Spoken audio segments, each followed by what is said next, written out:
Part 32. Across the Heavens, Marvel's Mechanical Hunter. Author, De Chuanchi. Chapter 312. After watching Yejuju and his mecha being lifted up by several transport helicopters, Maisie also got on a plane and set off for Sydney, the capital of Australia. Diamond suit. Yejuju stayed quietly in the mecha, but he was thinking about messy things in his heart. For example, this mecha is good at everything, but it can't fly, so it's a bit unattractive. Then he recalled in his mind the methods and weapons and equipment that Fury Obsidian was good at when fighting the Vengeance Wanderer in the play. Overall, Rage Obsidian has everything that's good about Vengeance Wanderer. Taiwan Novel Network Rightward Arrow. Also good at street fighting, equally good at using two-handed swords. The performance of mechas is also far superior to that of the same generation and even subsequent generations of mechas. It can be said that Rage Obsidian is simply a replica of Revenge Wanderer. Newt spent a lot of effort to imitate the Vengeance Wanderer behind his back. Even in terms of control and driving, the Rage Obsidian is more flexible than the Revenge Wanderer driven by Jack and Nathan. If it hadn't been limited by the monster's brain, which itself lacked a string, Jack and Nathan would have been killed on the ice in the Zeitland Islands in the end. This can be seen from the fact that Jack and Nathan were pressed to the ground and rubbed by the Rage Obsidian at the Sydney summit. Thinking of this, Yejuju secretly decided. With his own participation, he would definitely not let Furious Obsidian leave Sydney alive, let alone give it a chance to kill Maisie. With my thoughts on my mind, more than 6 hours passed unknowingly. By the time the helicopter lowered it and the mecha to the ground, it was already past 7 o'clock in the evening. After parking the mecha in a safe place according to the arrangements of the person in charge, Yejuju put on the special armor for the mecha and walked out of the mecha. I saw the Revenge Wanderer and its pilots, Jack Pantikos and Nathan Lambert, who had already arrived. Nathan knew Yejuju and had already guessed where Yejuju would go after leaving the base. He is one of the only people who knows that there is a one-man mecha in Los Angeles, and for someone as talented and mentally powerful as Yejuju, it would be a complete waste not to let him pilot the one-man mecha. He has systematically learned how to drive mechas, and he also knows how amazing a single mecha can be in a battle with monsters. He was optimistic about Yejuju, and naturally wanted to introduce Yejuju to his new partner, Jack. And Jack was still a little dazed, because he only saw Yejuju coming out of the mecha alone, which made him very confused. However, he was Pentecost's son after all, and he had vaguely heard that the earliest mechas were single-piloted. At this time, he also realized that this young-looking boy was actually the only person in the world who could fly a mecha alone. Thinking of this, Jack couldn't help but look at Yejuju with admiration. Diamond suit. However, his pride and stubbornness did not allow him to bow his head to Yejuju to show his kindness. Following Nathan, Jack looked at Yejuju coldly. Nathan greeted Yejuju first and then introduced the two of them. "Hey, yeah. Long time no see, you finally became a mecha pilot. I'm so happy for you."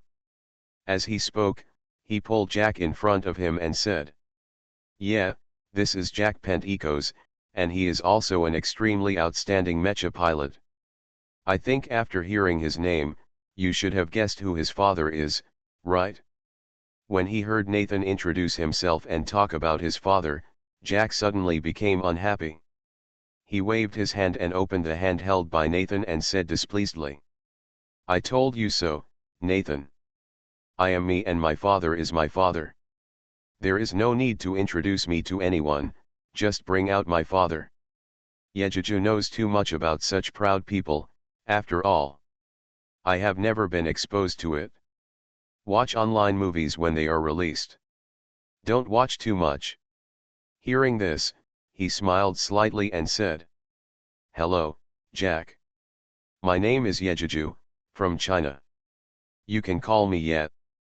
But I disagree with your accusations against Nathan. After all, what he said is a fact, a fact that you cannot deny no matter what. We admire your father not because he chose to sacrifice himself in the end to blow up the wormhole and prevent the monsters from continuing to invade the Earth, but because he is a true warrior and the best mecha pilot. He is an excellent commander who leads people, builds a mecha army, and commands mecha battles. At this point, Yejuju paused for a moment, calming down his throat that was a little dry because he spoke too fast and too much, and then continued. You think you are living in the shadow he brings to you? No. You are totally wrong. You should be proud and enjoy the honor he brought you, inherit his legacy and become the best mecha pilot. Do you think the world is really peaceful? No. No one can guarantee that the wormhole will not be opened again one day and the monster will not reappear in the Earth's oceans. Wake up. Your name is Jack Pentecost, not Pentecost. You and he are clearly two different people. What you have to do is to surpass him and become a warrior and mecha hunter that the world admires. After saying that, Yejuju felt that he had said almost everything. He walked around the two people who were stunned by his conversation and walked to the dormitory arranged by the person in charge here to take a good shower and have a good meal to reward himself. After all, there will be a big battle waiting for him tomorrow. In fact, he wanted to say these words when he watched the movie a long time ago. Unfortunately, he was just an ordinary person at that time and had no chance to enter the play to scold Jack. But he didn't expect that he would have the opportunity to enter this world and have the opportunity to preach the protagonist. Don't be too happy. As the protagonist of the play, Jack Pentecost gave up driving a mecha, chose to live a life of drunkenness and dreams, and even stole abandoned mecha parts. This is a true fall. Although he finally led the young students to defeat the super monster, he was indeed unlikable in the early stage. Thinking of this, Yejuju, who was lying on the bed, couldn't help but sigh and said in his heart, I hope that my words can make Jack Pentecost wake up earlier. Don't wait until his last relative, Mazi, dies in front of him before he has a chance to regret. Outside, Jack didn't react until he couldn't see Yejuju for a long time, and immediately shouted to Nathan in dissatisfaction. Nathan, look, this is what you think, the best young student? What's his attitude? Doesn't he respect the good qualities of his predecessors at all?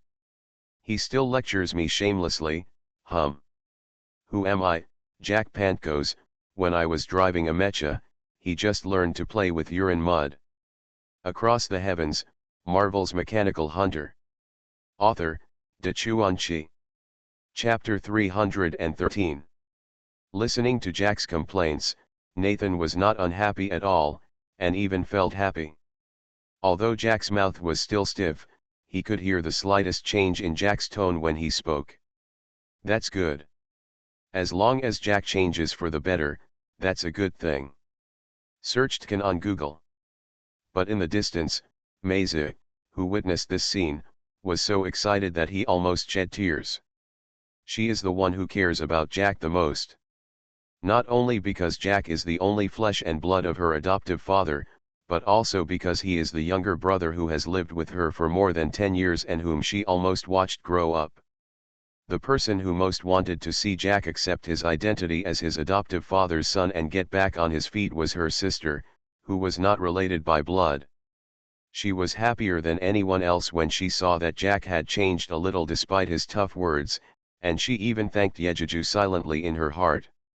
Being woken up early the next day, Yejuju washed up energetically, finished breakfast, put on his armor and climbed into the cockpit. At the same time, Jack and Nathan also changed into their armor and entered the cockpit of the Revenge Wanderer. Jack and Jack first connected their neural connections, and then they had the time to start chatting. After a night of thinking, Jack had changed. He no longer had the idea of being forced to do anything, but was willing to stay in the base as an instructor for the mecha hunter. Although he didn't say it, he already recognized Yejuju's words and was ready to be an excellent hunter that surpassed his father, as Yejuju said. Diamond suit, Diamond suit. Yejuju connected to the nervous system faster than them, and was already doing various actions on the spot, allowing the mecha's power system to enter a preheating state after cooling down all night.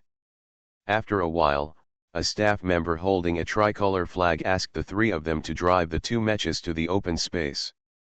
When several helicopters hoisted the two mechas again, Yejuju excitedly clenched his fists in the cockpit.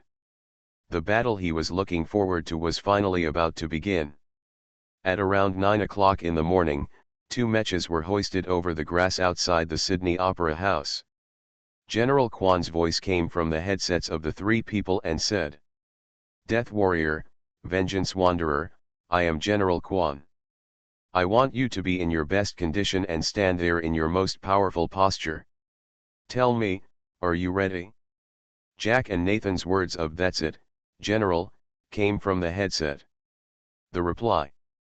At the same moment, the system voice in Yejuju's head also sounded. "Congratulations to the host for triggering the world mission.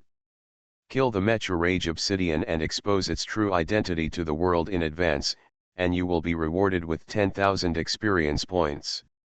After receiving a prompt from the system, Yejuju did not answer General Kwan's question first.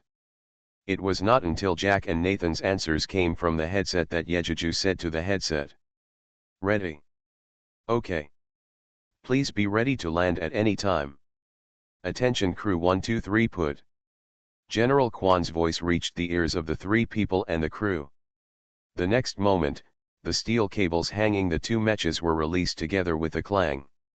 Two mechas fell from a height of 10 meters. Not to mention the mecha driven by Jack and Nathan, Yejuju made an unexpected action the moment the steel cable was released. As soon as the steel cable was loosened, Yejuju controlled the mecha and quickly spun in the air. After a few quick circles, Yejuju spun and landed steadily on the ground. The audience present all cheered loudly, and the applause was given to Yejuju free of charge. This was because he considered that the height of the mecha was really inappropriate, otherwise Yejuju would definitely do some somersaults in the air and then fall to the ground gracefully. Otherwise, it will definitely cause a bigger sensation and allow General Kwan to build enough momentum to rectify the name of the manned mecha. The Revenge Wanderer does not have such treatment. There was no way, compared to Yejuju's cool landing method, their mecha just landed on the ground in a normal manner. Even because of the instability at the moment of landing, the two people in the cockpit could not help but shake several times before they regained their balance. Seeing the Death Warrior landing in a fancy style and being cheered by everyone, Jack and Nathan looked at each other helplessly and sourly. Jack shrugged and said, "You are really a young man. He is not stable at all and loves to be pushy. TCH, it's just that you can't do it. If you could do it, I believe it. So will you. Isn't it? Jack. Shit. We can't talk any more today."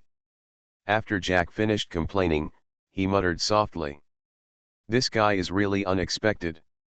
I hope he can grow into a leader among mecha hunters in the future." At this moment, in the sky by the sea, countless seabirds were singing and flying towards the land. Yejuju suddenly shivered, knowing that the furious obsidian was coming. Without waiting for instructions, Yejuju controlled the mecha, stepped past the buildings in Sydney and the theater, and strode towards the seaside. Looking at the movements of the Death Warrior, not only Jack and Nathan, who were both in the mecha, were puzzled. Even Meze, who was on the helicopter, was puzzled and had the same confusion on his face. General Kwan, who was watching the video in the base, also frowned tightly. He was a soldier with a deep devotion to discipline. I was very unhappy with Yejuju's rash action without orders, and was about to reprimand Yejuju. In the sea facing the Sydney Opera House, a wave suddenly surged towards the coast. Then, vaguely, from the blue sea, a huge shadow quickly moved towards the coast. At the same time, the display screen in Meze's hand also showed that an unusual energy alarm was detected around. Then, everyone saw that Yejuju had come to the beach, stepped into the sea without hesitation, and stood on the coast that submerged his calves, just blocking the direction of the shadow. The atmosphere suddenly became tense. All those who could see the situation in the sea were concentrating and looking at the sea surface nervously. I wanted to see how the shadow in the sea would appear, and how to deal with the mecha that blocked him. Behind him, no matter how slow Jack and Nathan were, they also reacted to the abnormal situation in the sea and followed. In the sea, the shadow was lying on the bottom of the sea. At this time, he saw a mecha blocking him. After hesitating for a while, the shadow suddenly stood up. Everyone, including Yejuju, saw a huge figure standing up from the sea. The 88-meter tall body was taller than Yejuju, who was standing in front of it to block it, and taller than the Sydney Opera House, which was also 92 meters tall. Seeing that the furious obsidian finally appeared, Yejuju controlled the mecha and stretched out his right hand, opened his 5 fingers and shouted through the external speaker. "Unknown mecha, stop, report your identity information. Otherwise, I will take extraordinary measures to subdue you." You are listening to Novels at Bless Up channel. Wish you happiness and luck. Please subscribe to receive new novels. How do you feel about this novel? Please like and leave a comment. Across the Heavens, Marvel's Mechanical Hunter. Author, Dachuan Chi. Chapter 314. Traveling Through the Heavens, Marvel Mechanical Hunter 243 vs. Raging Obsidian. Inside the head of Raging Obsidian is just a huge monster brain. How can it speak?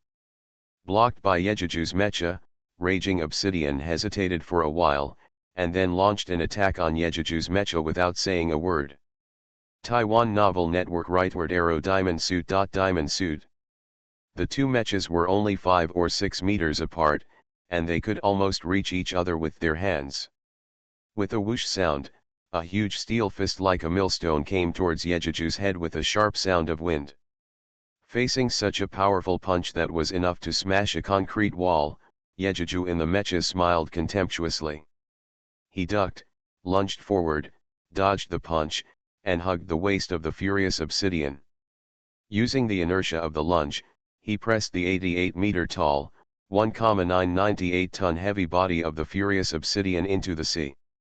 With the sound of splashing, the sea water was splashed up to a height of more than 10 meters, and then fell back to the sea and the bodies of the two mechas with a drip, drip, drip sound like rain.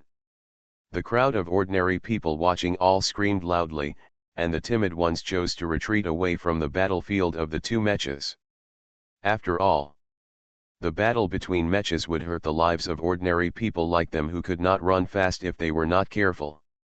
The brave ones stood far away from the battlefield, excitedly picking up their mobile phones to shoot the battle scenes. The monster brain in the head of the obsidian was not given for nothing. After being pressed into the sea by Yejuju, he took advantage of the unclear vision when entering the sea and immediately launched a counterattack. The sound of the chainsaw turning rapidly rang out dully from the sea water. Yejuju was alerted by the sound and immediately loosened his hands holding the waist of obsidian and rolled out into the sea water on one side. With the sound of swishing and swishing, 2 thermal cutting saws flashing with red flames passed by the place where Yejuju was just now, evaporating the cold sea water while cutting the sea water and bringing up a large amount of water vapor. Obsidian missed the attack and immediately stood up from the sea water, with 2 thermal cutting saws spread out to both sides of his body, looking at Yejuju motionless. Yejuju quickly got up after a roll, pulled out 2 ion knives from the side of his legs and held them in his hands. After taking a look at the obsidian who was waiting for battle, he leaned forward slightly and rushed towards the obsidian. Behind him, Jack and his partner also drove the Revenge Wanderer into the sea. With 2 clangs, 2 chain swords popped out from the back of their hands. However, because Yejuju had already rushed forward, they had to stand still to clear the way for Yejuju.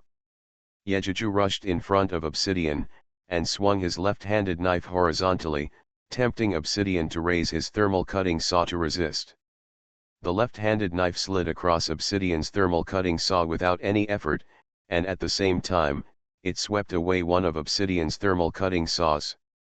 Yejuju's body took advantage of Obsidian's empty door and rushed in front of Obsidian. His right-handed knife had already been retracted to his side, and his shoulder was pushed forward and hit Obsidian's chest fiercely. With two clangs and bangs, Obsidian could not stand up and stepped back several steps in the sea water.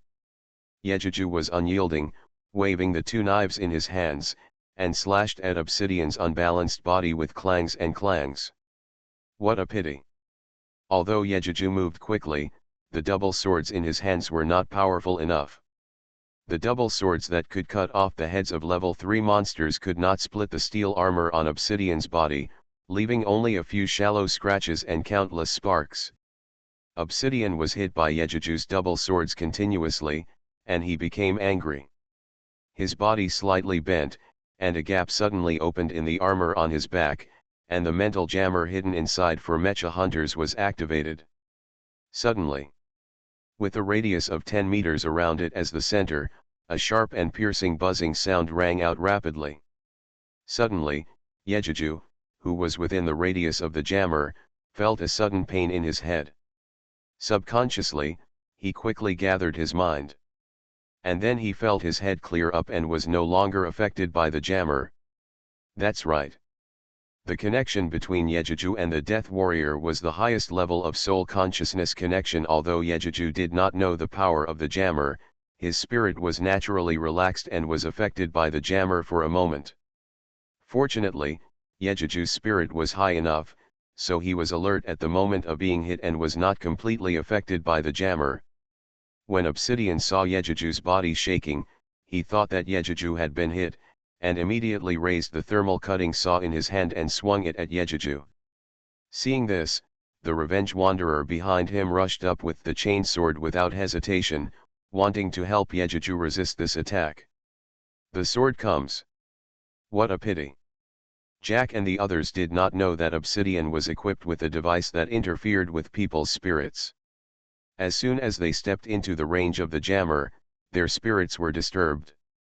The two of them bent down in pain in the mecha, holding their helmets and groaning miserably. Yejuju was waiting for this moment. While Obsidian was swinging the thermal saw, he opened the small rocket slot on his shoulder.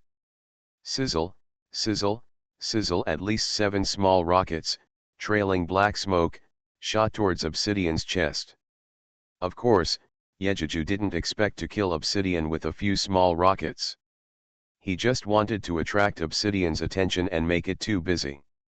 Sure enough, Obsidian was caught off guard and had to cross the thermal cutting saw in his hand to resist the bombardment of small rockets. But Yejuju, who followed closely behind, opened the vortex rail gun on the chest of the mecha and launched a fierce bombardment. What a pity! Compared with the armor of the mecha, the power of the vortex rail gun was still insufficient, and it did not penetrate the outer armor of Obsidian's mecha. It just left dense dents on its arms, lower abdomen, and head. Since the thermal weapons on his body could not hurt it, Yejuju had no choice but to use his ice magic power. There was no way. The mission required him to kill Obsidian. If the Revenge Wanderer robbed his head, it would be tragic. It happened in a flash, just when Obsidian was about to counterattack. Yejuju quickly put away the ion double knives in his hands, and the ice energy in his hands quickly condensed into 2 6-meter-long ice knives in his hands. This was not enough. Yejuju combined the 2 ice knives into a huge 10-meter-long ice knife, and held the handle with both hands to meet the rushing Obsidian. Seeing that the jammer had no effect on Yejuju, Obsidian simply turned off the jammer and concentrated on dealing with Yejuju. There was no way. Its original purpose was to kill the Revenge Wanderer and disrupt the summit, but it didn't want to be stopped by Yejuju. Although it was not killed by Yejuju, it was also really angry with Yejuju, and now it also aimed to kill Yejuju, so it didn't care what task Newt gave him. Plus add to bookmarks plus. Across the Heavens, Marvel's Mechanical Hunter. Author, De Chuan-Chi. Chapter 315. The jammer was turned off, and Jack and the 2 men also recovered. They heard General Kwan's urgent inquiry voice coming from the headset. Jack, Nathan, what's going on there? Where did this mecha come from, and why would it attack you? When Nathan heard this, he covered his still aching head and replied. We don't know either, we just saw Ye driving a mecha to stop it. Then they started fighting. By the way, what happened just now? Why does the data on the monitoring equipment show that your mental fluctuations are very intense, even chaotic? Searched Khan on Google. In the headset, General Kwan asked doubtfully. I don't know what's going on, but my head suddenly feels so swollen and painful. Jack complained dissatisfiedly, and Nathan continued. I heard a strange buzzing sound behind the mecha. Is it caused by that thing? If so, I think we should be careful. It seems that the person piloting this mecha also regards us as its enemies. Stop talking, look at Ye, he's already fighting with that mecha. Oh shit. What did I see? Is Ye's weapon so powerful? As soon as Nathan finished speaking, he was interrupted by Jack exclaiming. The two of them saw it through the mecha and the other through the remote video. Yejuju held a 10-meter-long white giant sword in both hands and was slashing at the mecha with one slash at a time. As for the long knife that looked ordinary, it was strange that each cut left a layer of conspicuous white frost on the mecha's body.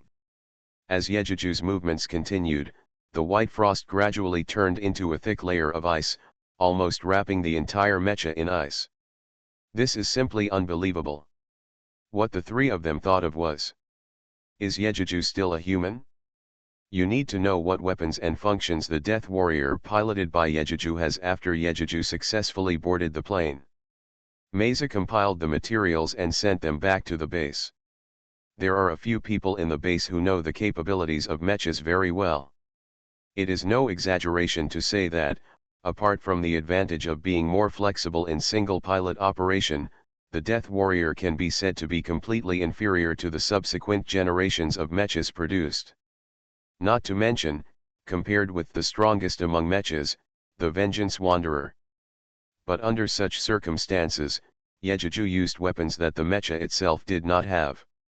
How could he not shock a few people? Yes. The three of them finally saw the difference in Yejuju's weapons. Nothing else. The long knife in Yejuju's hand was extremely white and had no metallic luster. It didn't look like metal, but more like ice. Because on the long knife, under the sunlight, a looming white mist floated. This is also because the three of them were observing at close range. Otherwise, how could they see the specialness of Yejuju's weapon? Just when Obsidian felt that its movements had begun to slow down, the monster brain hiding in the mecha's head knew that defeat was certain and was ready to die with Yejuju. At this time, Obsidian let go of the thermal energy cutting saw in his hand, and the white light on his chest began to converge and flash. The small caliber anti-monster 6-link missile compartment on his shoulder opened, and he grabbed Yejuju's hands with both hands. Seeing this, Yejuju didn't know what it wanted to do. To be honest, at such a close distance, if Obsidian was pulled, not only would Obsidian be affected by the energy erupted from the 6 missiles and the laser weapon on its chest, but Yejuju himself would not be much better. Even more miserable than Obsidian. As a result of being hit by missiles and lasers, no matter how strong Yejuju's mecha was, it would definitely not be able to withstand such a large energy impact. Even if the 6 missiles did not directly hit the mecha's head, the shockwave and concussion force generated by the explosion were enough to make Yejuju vomit blood and seriously injure him. Of course, this was because Yejuju was inside. If it were an ordinary mecha pilot, the explosion would have been powerful enough to cause the pilot inside to have his organs split open and die instantly. Obsidian wants to fight hard, and Yejuju will naturally not die with it. With Yejuju's current reaction speed, it would be impossible for Obsidian to catch Yejuju. Without thinking, Yejuju simply leaned back and fell to the sea before the missile could lock on him. While dodging Obsidian's grasp, his body lay flat in the sea water. Just as Yejuju's mecha body fell into the sea, Yejuju suddenly released his right hand holding the knife and reached into the sea water. The mecha's huge and bulky body also turned slightly sideways. The right hand that reached into the sea water pressed hard on the sand, and then reacted with the force, and Yejuju's legs kicked Obsidian's lower body in a series. The sound of bang, bang, bang, bang sounded continuously, and Obsidian followed the falling body and was kicked backwards by Yejuju's 2 consecutive kicks. The missile on the shoulder was not launched because it was not locked on the target. The laser on Obsidian's chest was fired out of control, but because his body leaned back and lost sight of Yejuju, it shot into the air and missed. After Yejuju kicked Obsidian away, he used the force to stand up and rushed towards Obsidian. While running, in order to prevent Obsidian from locking on himself and launching missiles, Yejuju quickly condensed an ice arrow in his free right hand. He shook his hand and shot at the missile port on Obsidian's shoulder, freezing the missile temporarily so that it could not be fired. Then Yejuju jumped high 3 meters away from Obsidian, holding the hilt with both hands, and slashed at Obsidian's forehead with a fierce force. Obsidian, who was retreating, was still wrapped in ice, so his movements were slow. He wanted to dodge but it was too late. He could only watch as the ice knife in Yejuju's hand chopped at the mech's forehead.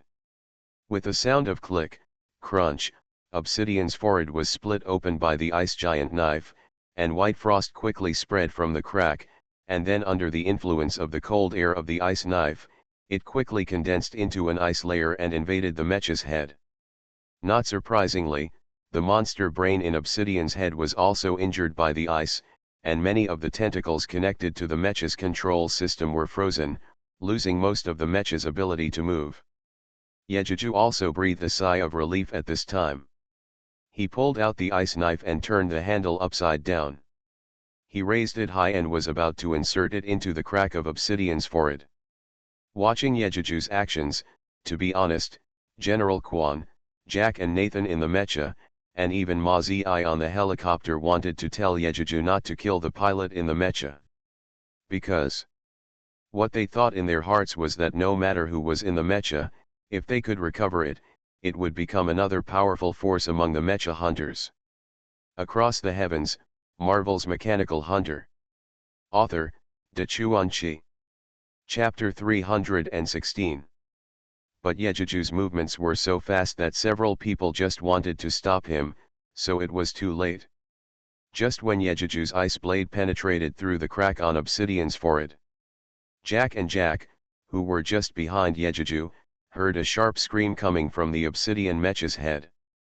The two of them couldn't help but be stunned, and they really didn't understand how such a strange cry could come from this mecha. The ice blade passed through the crack and penetrated into the monster's brain, and the scream of squeak sounded immediately. After a while, the sound disappeared, and the monster's brain that controlled the Obsidian died. Yejuju also heard the system prompt sound. Writing this, I hope readers will remember our domain name Taiwan Novel Network Rightward Arrow. Congratulations to the host for completing the world mission. Kill the Mecha Rage Obsidian and expose its true identity to the world in advance, and you will be rewarded with 10,000 experience points. The host indirectly completes the hidden tasks indirectly. Prevent Mesa from being killed by Obsidian, and you will be rewarded with 5,000 experience points. After listening to the system prompts, Yejuju felt relieved and secretly sighed. Finally, Mesa did not die here, which can be regarded as a regret for netizens in the previous life. When Yejuju was sighing, the sound of rushing water sounded behind him. Yejuju looked back and saw that the Revenge Wanderer had already walked to Yejuju's side and asked through the headset. "Yeah, how did you kill them? If you catch them alive, can't you tell who made this mecha and who are our enemies?" Hearing this, Yejuju said angrily. "Sorry, I didn't stop for a moment. I'm afraid the guy inside is dead. But I added something in my mind. I still want to interrogate them. I'm afraid you will be extremely shocked when you see its true appearance." Thinking of this, Yejuju bent down like a mischief, reached out and grabbed Obsidian's visor, and with one force, he completely peeled off the visor.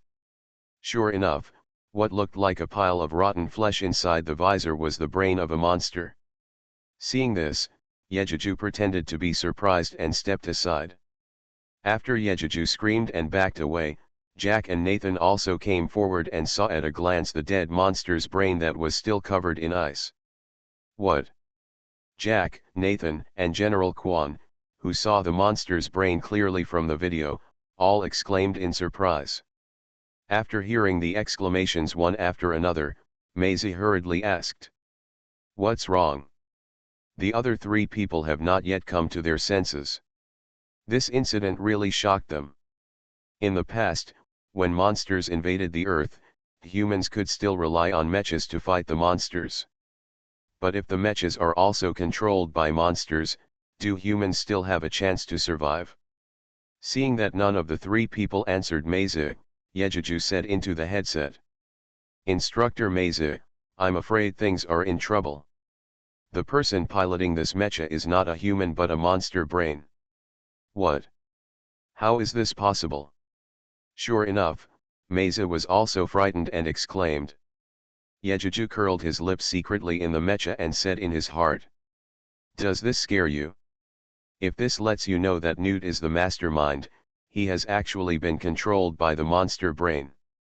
Taking advantage of the opportunity at Shaw Industries, I have already laid a secret hand, preparing to use the drone armor controlled by the monster brain to destroy the last mecha base of mankind. How will you be shocked?" However, even though he thought so, Yejuju really didn't intend to expose Newt in advance. Because only Newt has the ability to open the wormhole and let those monsters in.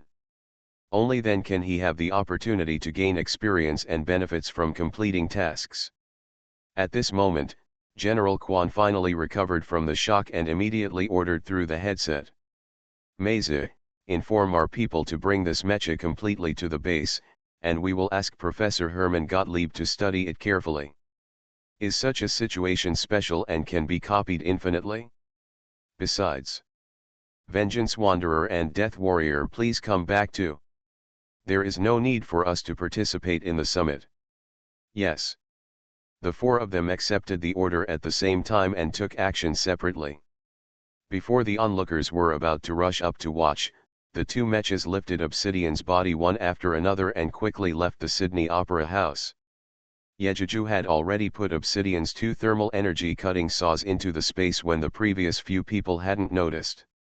Not to mention this weapon, it's really good, at least it's much more powerful than the ion knives on the legs of the Death Warrior. Yejuju had a good idea. With these two weapons, he could kill the drones and monsters when they invaded the base and Tokyo. He could see from the show that the power of the thermal cutting saw in Obsidian's hands is not weaker than the pair of chain swords of the Vengeance Wanderer. It is really easy to cut through the armor of the drone armor. General Quan acted very quickly. In just 1 hour, everything was arranged. Not only was Obsidian transported back to the Magnolia base, but Yejuju and the Death Warriors were also transported back to the Magnolia base. When I returned to the base where I had been away for more than a month, I met the students. I also met the weird girl, Amara Namani. The students were very enthusiastic about this most outstanding student of the same period whom they admired. They surrounded Yejuju and asked him how it felt to drive a mecha alone and how it was like to fight against Obsidian. Yejuju still had a lot of good feelings for these passionate teenagers, so he simply told everyone about his experience in driving a mecha. In fact, he didn't have much real driving experience, and it was not suitable for these students to learn. There was no way, who told him that he controlled the mecha with consciousness. In this regard, Amara, who also had experience in driving a mecha alone, was very disdainful. Even though she only had experience driving a mecha boxer several meters high, she just couldn't stand Yejuju being worshipped by everyone like a star. Yejuju also noticed the disdainful look of this girl, but he didn't have any thoughts about her. After all, compared to such a young girl, it was not as attractive as killing those monsters. In the base laboratory, Herman had dissected the monster brain and thought he had discovered the secret. After getting General Quan's permission, Herman hurriedly took a plane to find his friend Newt, trying to expose the conspiracy of the Shaw Group. because, in his opinion, the obsidian was made by Shaw, and the monster brain was also put in by them. For such anti-human behavior, he had to expose him together with his friends. He didn't expect that Newt had been assimilated by the monster brain, and the mastermind behind all this was Newt. At this time, Newt naturally knew that the furious obsidian he sent to disrupt the Sydney summit had been killed by the Hunter Mecha. You are listening to Novels at Bless Up channel. Wish you happiness and luck. Please subscribe to receive new novels. How do you feel about this novel? Please like and leave a comment. Across the Heavens, Marvel's Mechanical Hunter. Author, De Chuan-Chi. Chapter 317. He was not surprised that Furious Obsidian was killed by the Mecha Hunter. Rightward arrow. But what made him feel incredible was the Mecha Death Warrior piloted by Yejeju. As the earliest designer and participant of the Hunter Mecha School, he naturally recognized this single pilot mecha at a glance, the earliest designed and manufactured one. Is there anything special about this mecha? Newt knows better than anyone else that the only difference is that the mecha is piloted by a single person, which improves the combat effectiveness much more than a mecha piloted by 2 or even 3 people. The reason why it was later banned was because single-pilot mechas had too high requirements for the pilot, and could even cause irresistible damage or even death, so they were finally banned by 2-person mechas. But now there is a hunter who can pilot this kind of mecha alone, which is definitely not a good thing for him. Originally, he was thinking of letting the monster brain control the mecha to destroy the only hunter base, Magnolia Base, while Xiao Liwen was sending the drone mecha to the base. Then while the drone is out patrolling the ocean, it will open a space wormhole, let monsters enter the Earth, and eventually destroy the Earth. However, the appearance of Yejeju driving the Death Warrior made Newt inexplicably nervous. Just when Herman rushed to the Shanghai Stock Exchange, Newt had already established a spiritual connection with the monster's brain at home. When this special monster brain learned about this, it urged Newt to open the wormhole in advance without hesitation. As for the Magnolia Hunter base, it's not too late to deal with it after the monsters are sent to Earth. After receiving this order, Newt was so excited that he took off the special helmet connected to the monster's brain. Newt's eyes were blurry, as if he was drunk. He squinted his eyes and staggered towards the computer, then clicked on a software icon on the interface. Subsequently, Newt's eyes widened suddenly, and he moved his mouse to point at the bright red flashing yes on the computer. After pressing hard, Newt's eyes turned red with excitement. At the same time, in a small drone armor warehouse near the seaside of Shaw Industrial Base, 4 drones suddenly started to operate. After the 4 mechas were started, they quickly expanded and burst open. Countless black tentacle-like things protruded from the gaps in the mechas, making the mechas look extremely ferocious and terrifying. Instead of looking like mechas, they looked more like made of a new species composed of monsters and mechas. Afterwards, the 4 mechas mercilessly killed the guards here, then entered the sea and quickly moved towards the wormhole. These 4 mechas are the drones that the Shaw Group plans to launch the day after tomorrow and send into the ocean to replace the Hunter mechas on patrol missions.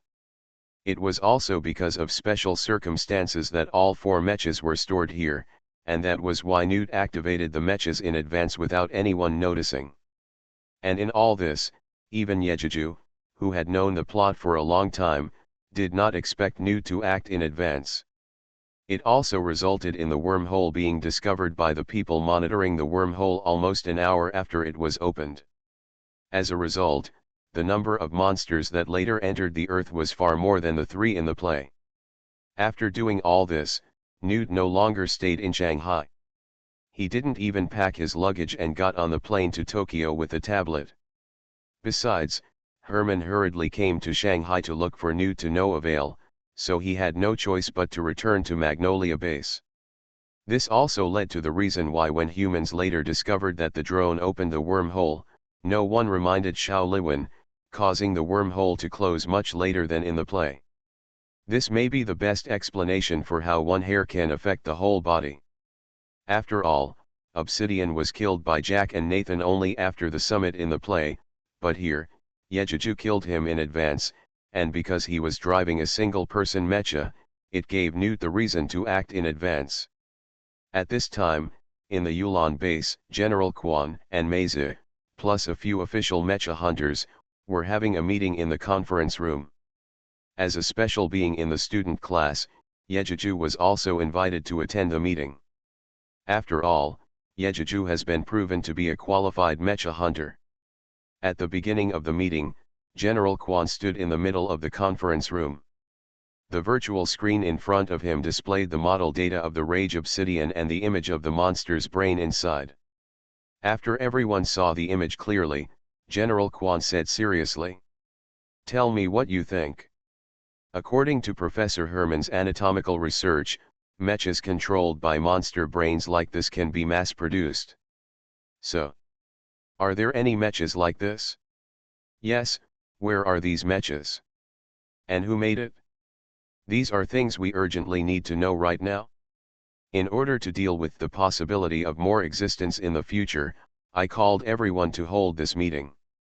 So, let's share our opinions. Hearing this, several mecha hunters immediately talked in low tones and whispered their opinions. But no one can get to the point and put forward any constructive suggestions. On the contrary, what I said the most can be summed up in one sentence. It's just do it and that's it. Seeing this, Yejuju knew that he could not continue like this. He wanted to make everyone in the base prepared and have a chance to survive before the drones arrived.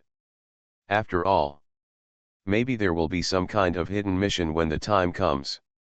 Thinking of this, Yejuju stood up and nodded to General Quan and Ma Zi, who had been paying attention to him for a long time, and said, "I have something to say."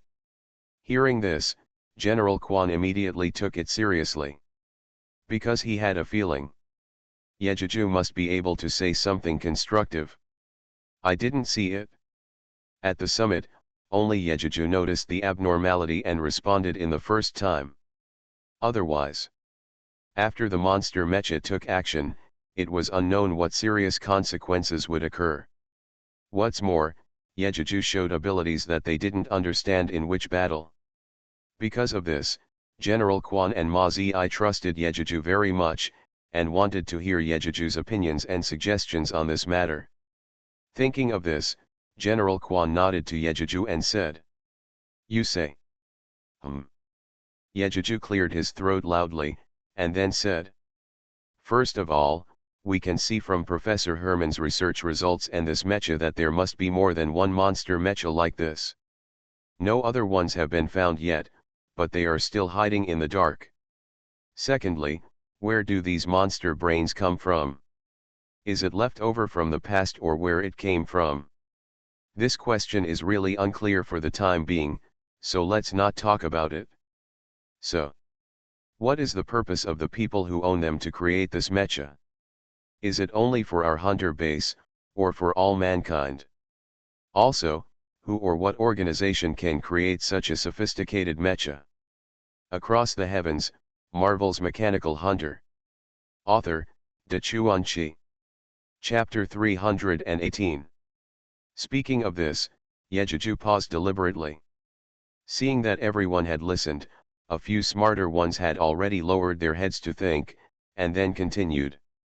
My opinion is that there must be more than one mecha like this. On the contrary, it will a lot of. So, the person who made it must not be one person, but a huge organization. Taiwan Novel Network rightward arrow. Because such a sophisticated mecha cannot be made by one person. Materials and technology are all factors that trouble individuals. Again, I think that the appearance of this kind of mecha must indicate that the monsters from 10 years ago may appear on the Earth again. What? How is this possible?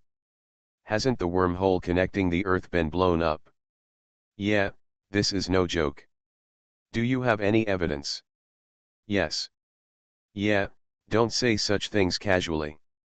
Haha, I can finally show off my skills. Listening to the crowd's commotion, General Quan suddenly felt dizzy and shouted. "Shut up! What are you arguing about? This is a discussion, not a private bragging and chatting." The sound fell, and the noisy conference room immediately became quiet. General Quan looked at Yejuju seriously and asked. "Yeah, do you have any basis for saying this?" "No." Yejuju shrugged and answered simply, then continued. "Although I have no evidence, the monster brain can drive a mecha, so it can't possibly appear out of nowhere, right? Besides, since it's the monster brain driving the mecha. So, General, what do they do?" "Wormhole." As soon as Yejuju finished asking, General Quan gave him the answer. "Ah!" Exclamations echoed in the conference room, and then everyone fell silent. General Quan is a man of action. After being silent, he began to issue orders. "In order to deal with possible crises, I give the following order." Boom, the sound of heels clicking sounded neatly, and everyone present stood at attention waiting for the order. Then, General Quan quickly issued the order. "The two mechas of Winter Ajax and Brave Omega will set off immediately to guard the wormhole. If an abnormality is discovered, you are allowed to launch an attack immediately. No problems will be allowed in the wormhole." "Yes." The four mecha hunters saluted and answered loudly, then quickly walked out of the conference room. Needless to say, they were about to get on the plane and set out immediately to guard the wormhole.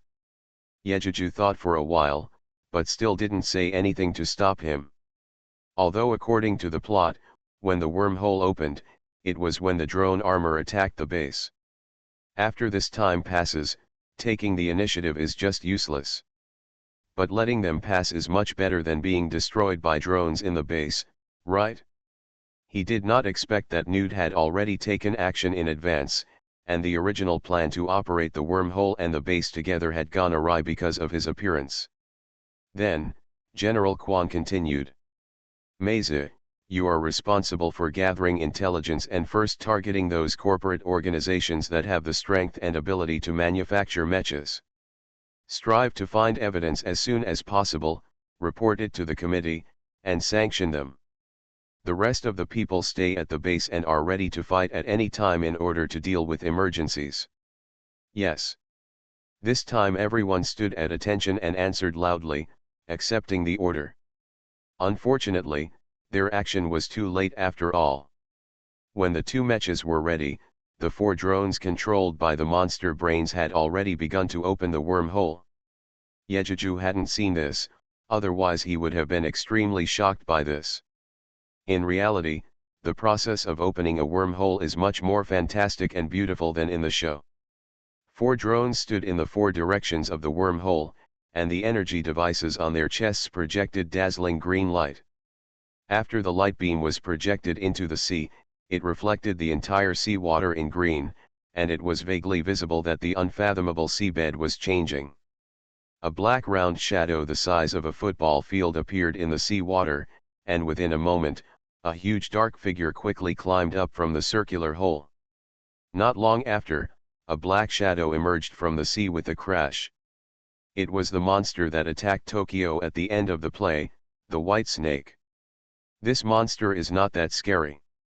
After all, compared to the mecha's height of 70 to 80 meters, it is only 29 meters tall. But the most speechless thing is that the thick carapace on its body provides it with good defense. It can even withstand vortex rail artillery shells. It is a human shield-like existence among the unscrupulous monsters. After the White Snake appeared, it followed the gaps between the four mechas, dived into the deep sea, and swam out into the distance. Then, one monster after another emerged from the wormhole, and like the White Snake, dived into the sea water and swam quickly towards Tokyo.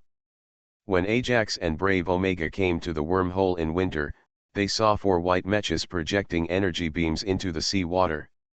After a while, a monster came out of it, and they immediately knew what Yejuju was talking about. Already fulfilled. The two mechas immediately reported the situation to General Quan and rushed towards the four mechas without fear. The four mechas were indifferent to this and continued to control the mechas to project the energy beams on their chests into the sea water to keep the wormhole open. The last few monsters that emerged from the wormhole poked their heads out of the sea water, howled "Wueo," and rushed towards the two mechas. In an instant, the two mechas and the four monsters fought fiercely together. At the same time, General Quan also received a report from Winter Ajax and immediately sounded the alarm in the base.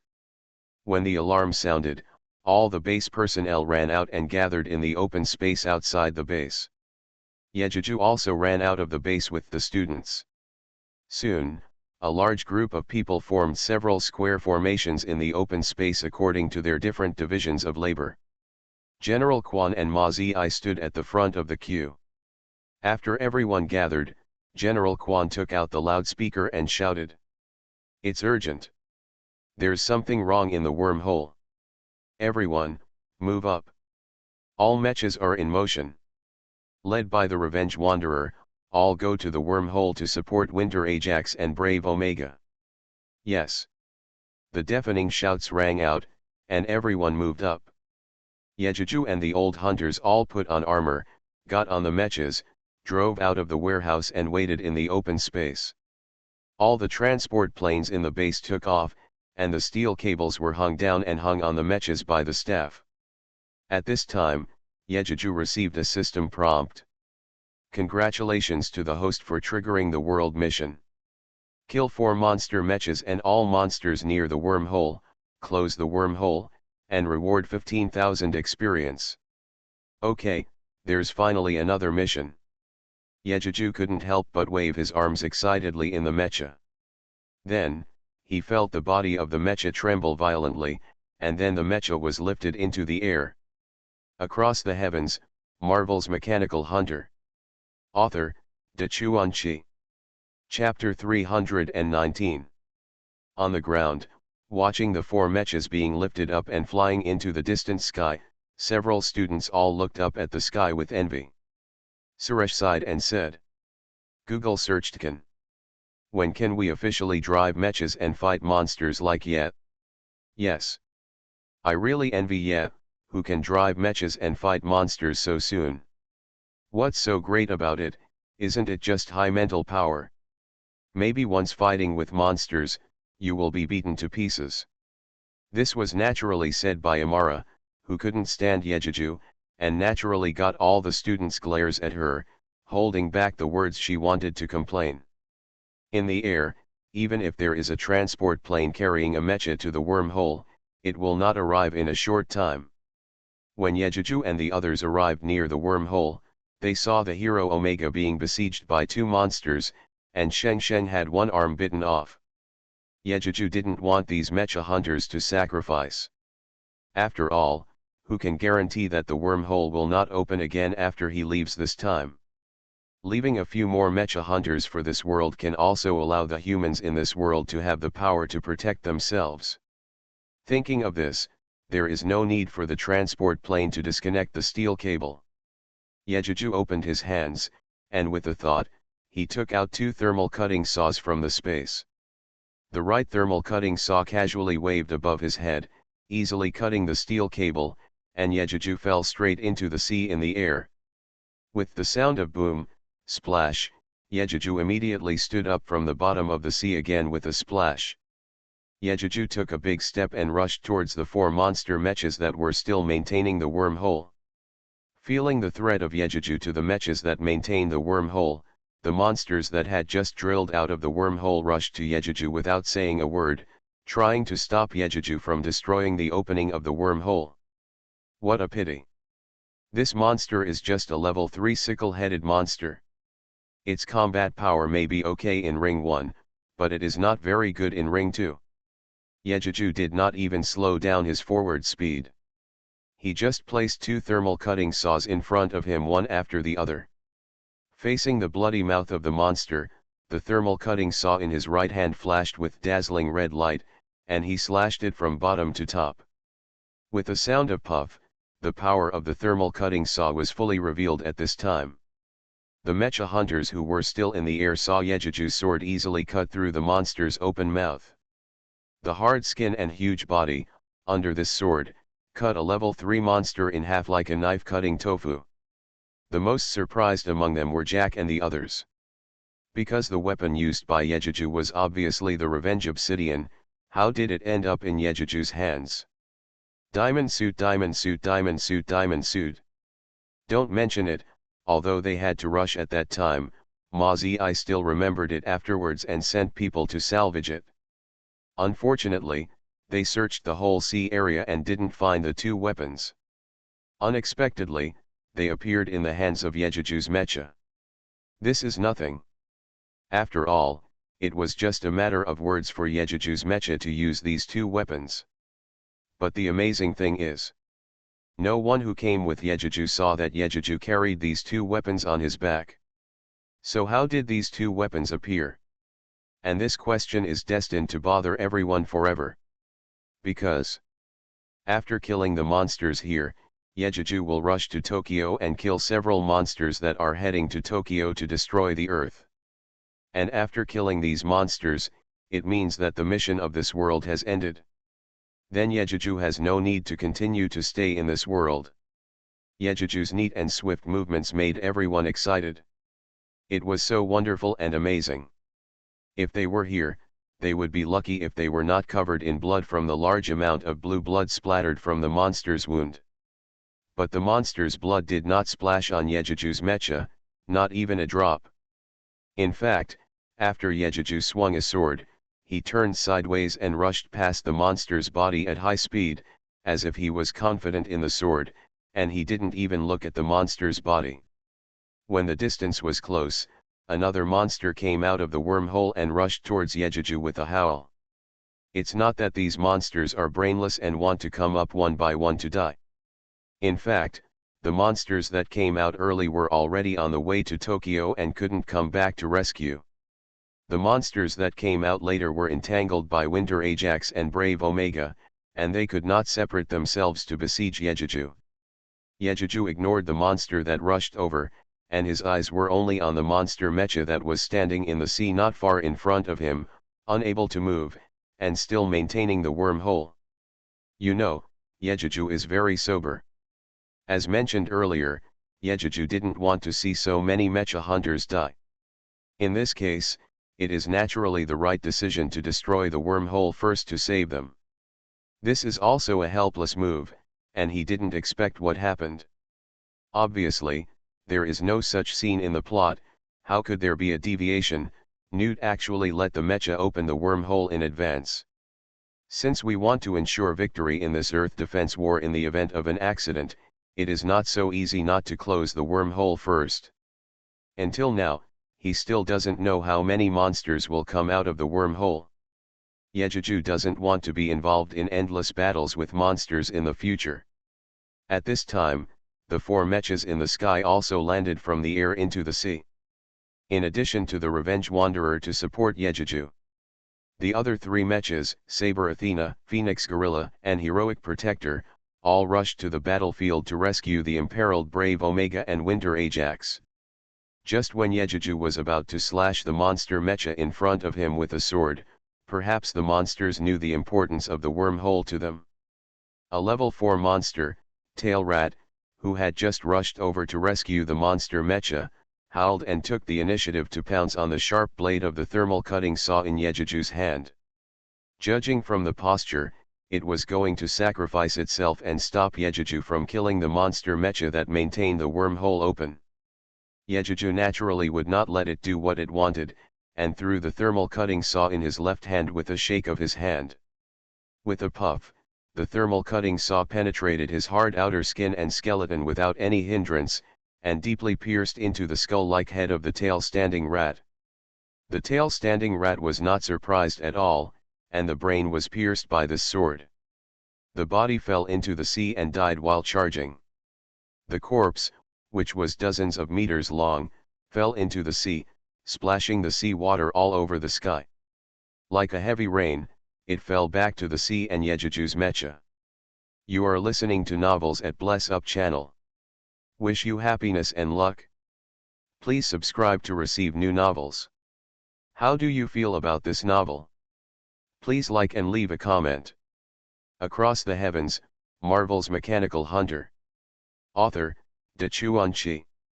Chapter 320. Yejuju was not moved at all by the raindrops of sea water, and continued to swing his right hand firmly and powerfully at the monster mecha in front of him. This time, there was no more monster that could rescue the monster mecha in front of him. The thermal cutting saw made a buzzing sound, as if the heat energy on the sword was about to explode, leaving a bright red afterimage in the air, passing through the neck of the monster mecha. With a hiss, the mecha's head flew high, and it fell from the air into the sea for a long time. Without a mecha that maintained the wormhole open, the other three mechas could no longer keep the wormhole open. After the body shook for a while, the energy beam on the body shrank back from the sea water, and the circular shadow in the sea water disappeared. A level 4 monster that had just drilled out of the upper body was forcibly cut in half from the middle by the closed wormhole. This level 4 monster didn't even have time to let out a scream before it died in the space energy when the wormhole closed. At this moment, the Revenge Wanderer driven by Jack and the others also rushed forward. Seeing that Yejuju had successfully closed the wormhole, Jack said through the mecha's external speaker. "Good job, yeah. Well done." Yejuju walked to the body of the tail rat without looking back, stepped on the head of the tail rat, pulled out the thermal cutting saw and held it in his hand, and said coolly. "No big deal. Let's deal with these monsters and mechas first and then praise me." After that, Yejuju had already rushed to the remaining 3 monster mechas. For the sake of safety, of course, it is best to deal with all the monster mechas. Seeing Yejuju rushing up, the remaining 3 monster mechas no longer had the restraints to keep the wormhole immobile, and in the anger of Yejuju interrupting the opening of the wormhole, how could they let Yejuju go? The 3 monster mechas also surrounded Yejuju. Obviously, in their eyes, Yejuju was the most hateful enemy, and they wanted to kill him as soon as possible. Yejuju was not afraid at all. It was just 3 monster mechas. Just kill them. Since Jack and the others came to support Yejuju, how could they let Yejuju deal with the 3 monster mechas alone? They popped out the chain swords on their arms and rushed up immediately. In an instant, the 2 sides fought together, and Yejuju also felt the difficulty for the first time. After all, although he easily killed Obsidian last time, this time was different. It was not so easy to face the siege of 3 monster mechas. The main reason was that the 3 monster mechas surrounded Yejuju from 3 sides, so Yejuju could only try his best to defend and dodge, and had no time to launch a counterattack. This is also the reason why Yejuju felt difficult. You know, the combat effectiveness of monster mechas is much stronger than that of monsters. Besides, the height of the monster mecha is not inferior to Yejuju's mecha at all, and its flexibility is even higher than that of human mecha. And the attack method is much more fierce and swift than that of the monster. This siege of Yejuju naturally made Yejuju a little overwhelmed. Fortunately, Yejuju is also used to being besieged. Obviously, the ability of the intermediate combat master is not enough to kill 3 monster mechas in the siege of 3 monster mechas. But Yejuju responded calmly, and the mecha and his matching degree were high enough, and the 3 monster mechas could not do anything to Yejuju. After dodging a round of attacks, the Revenge Wanderer driven by Jack and the others also joined the circle and stopped a monster mecha without saying a word, sharing some of the pressure for Yejuju. Facing 3 heads, Yejuju may only be able to dodge and not fight back, but 2. Yejuju is confident that he can kill them. The 2 thermal cutting saws were wielded tightly in Yejuju's hands. No matter from which angle the 2 monster mechas attacked, they would be forced to retract their claws by the sharp blades of the thermal cutting saws. Although they are made of steel, the monster limbs exposed by the ruptured armor after starting are not steel. How dare they fight against Yejuju's thermal cutting saws? Okay. The monster mechas were restrained, so Yejuju let go of his hands and feet, and with a series of rapid slashes, he split the two monster mechas to the left and right. Seeing the right time, Yejuju forced the monster mechas behind him to retreat, and then he rushed to the monster mechas in front of him. During the charge, he turned slightly to the side, and the small rocket slot on his shoulder suddenly opened, and several small rockets were fired out. The target was the monster mecha behind him that wanted to rush up and continue to besiege Yejuju. The vortex railgun on the chest also opened fire fiercely, shooting at the monster mecha in front of him. The two monster mechas were immediately blocked by rockets and railgun shells, until Yejuju controlled the Death Warrior to rush to the monster mecha in front of him. Yejuju rolled forward fiercely and threw himself under the monster mecha, and the two thermal cutting saws in his hands stabbed upward fiercely. The monster mecha was crossing his hands to resist the shooting of the railgun shells, so how could he defend against Yejuju's attack from below? If he didn't defend, the thermal cutting saw would be inserted into his lower abdomen. That's not all, Yejuju knew that the mecha would not die unless the monster brain in its head was killed. The two thermal cutting saws inserted into the monster mecha's lower abdomen suddenly separated to the left and right, and the huge kinetic energy cut the waist of the monster mecha completely. The lower body was still in the sea, but the upper body had already fallen into the sea water. Yejuju half knelt in the sea water and kicked up his left foot, and the body of the mecha, which was more than 60 meters high, rushed out. Catching up with the upper body of the monster mecha that was about to fall into the sea water, the thermal cutting saw slashed horizontally from bottom to top again. The sharp blade cut through the neck of the mecha and cut off the head of the monster mecha. This was not over yet. Yejuju took another step, and the thermal cutting saw in his left hand thrust forward, and with a chi sound, it pierced the head of the monster mecha like a skewer. The head of the monster mecha that was pierced in the head made a sharp hissing sound on the blade, and then died completely. The monster mecha behind him saw that another companion died at the hands of Yejuju, and immediately let out a hissing sound of grief, and the missile slot on the shoulder was opened, and several missiles flew towards Yejuju with a chi. Yejuju noticed something unusual behind him, and heard Jack shouting in the headset. "Be careful, yeah, there are missiles." Without thinking, Yejuju quickly inserted a pair of thermal cutting saws into the sea water, hugged the remaining half of the monster mecha with both hands, turned around and threw it behind him. Then he bent down and pulled out the two thermal cutting saws, and when he stood up, the vortex rail gun on his chest also fired fiercely. With a loud explosion, the half of the mecha body was blown into pieces by several missiles, and fell into the sea.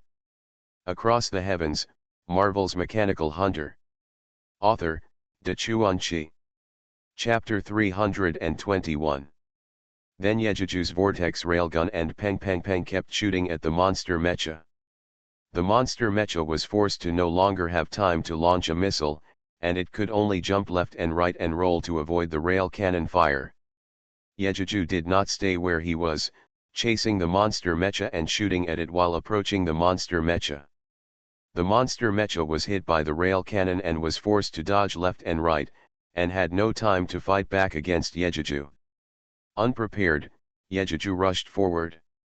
Just when he was about to take advantage of the ceasefire of the rail artillery shells to launch a counterattack, Yejuju was already slashing at him with a thermal cutting saw.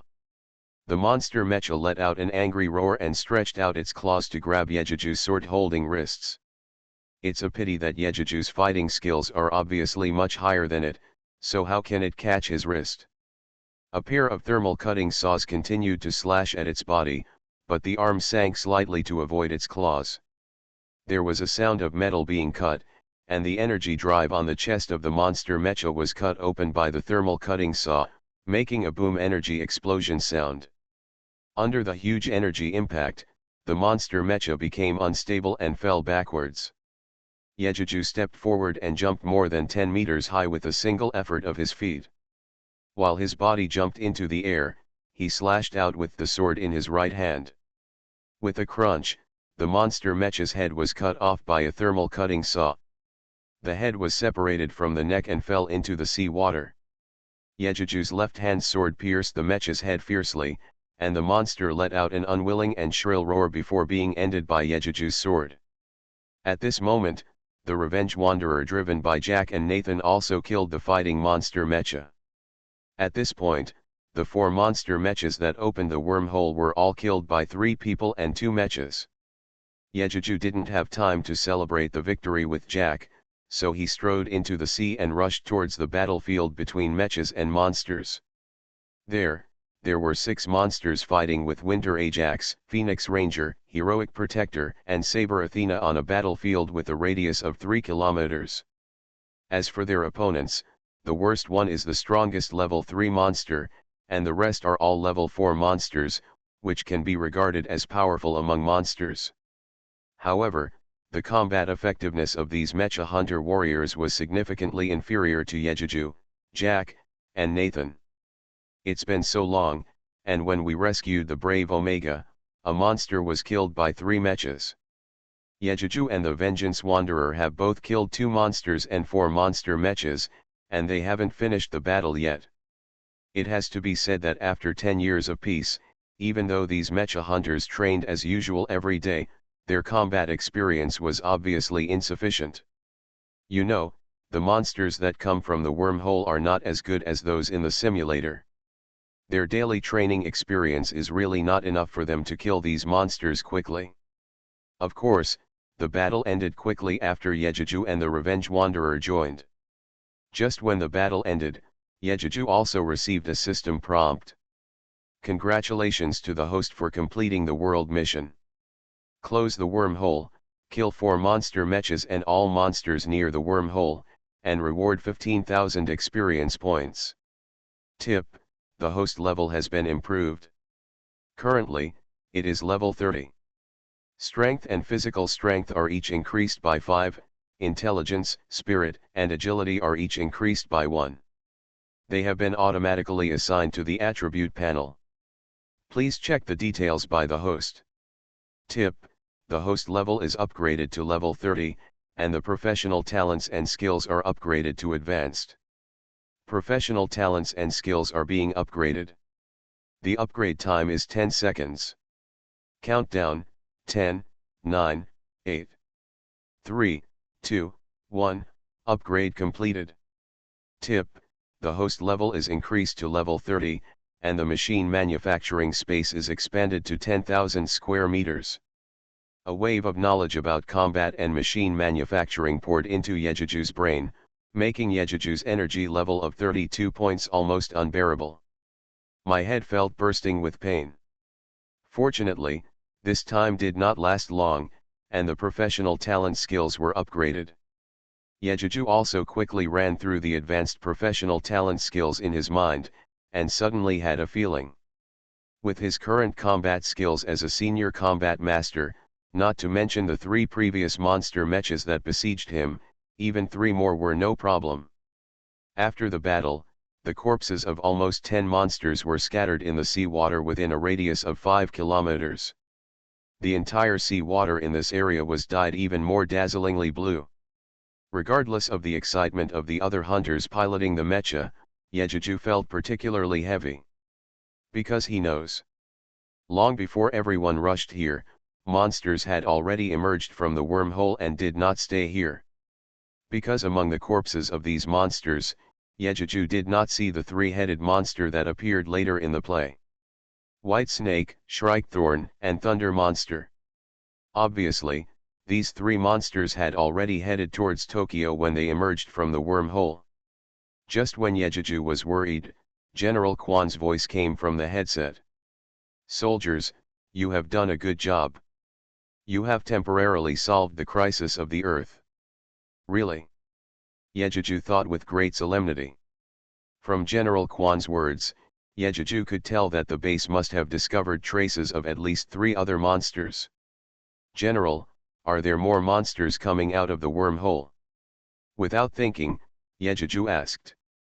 "Yes. Yeah, you guessed right. Just now, our monitoring satellite found that 5 monsters were scattered in 4 directions of the Pacific Ocean, heading towards Tokyo. And according to Professor Herman's guess, the monster's destination is Mount Fuji in Tokyo. The most unfortunate news is. At this point, General Quan paused, and after hearing his heavy breathing in the headset, he continued. According to Professor Herman's research, the monster's blood will react with rare elements, which will produce huge destructive power. If the monster commits suicide in Mount Fuji, the monster will, after the beast blood reacts with the rare elements, the entire Pacific Rim will be ignited. The toxic gases and dust produced will cover the entire Earth and destroy all creatures on Earth. So, after another pause, General Quan's voice became sonorous and he said seriously. So, warriors, you can't celebrate your victory yet, and you will continue to fight. Yes. All the mecha hunters responded loudly, no one retreated, even the already wounded hero Omega stood straight, with no intention of retreating. Yejuju thought of one thing, that is, their current location is at the wormhole, which is far away from Mount Fuji than the monster. Even if they set out for Tokyo at this time, can they intercept the monster before it lands?